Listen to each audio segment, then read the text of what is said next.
deixant que faci el mateix que va fer vostè quan estava governant i va rebre els 5 milions d'euros.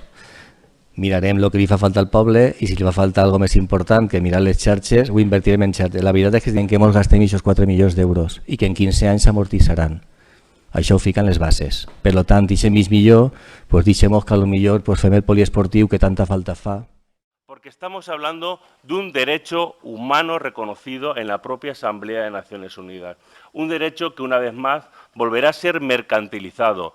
Y al final, aquí, como usted ha dicho y ha saltado la liebre, su preocupación es saber si voy a tener 400 o 500.000 euros para poder mejorar las instalaciones deportivas. Nosotros no discutimos que las instalaciones deportivas sean necesarias su remodelación, pero lo que no vamos a permitir es que eso sea a costa del recibo del agua de nuestros vecinos. Porque el recibo del agua tiene un carácter finalista.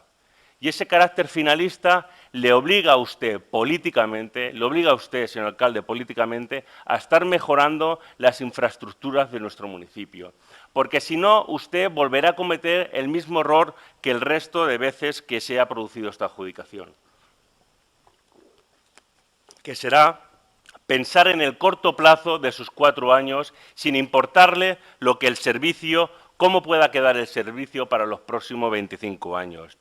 Posiblemente, a lo mejor, usted sea capaz de negociar que las tarifas en el primero o en el segundo año puedan contenerse a las tarifas que tienen actualmente nuestros vecinos.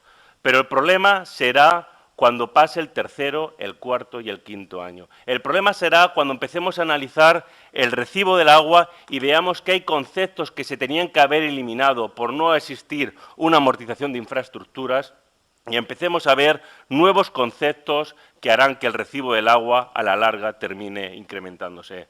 Y lo peor de todo es que será sin tener en cuenta que es un derecho básico para nuestro municipio.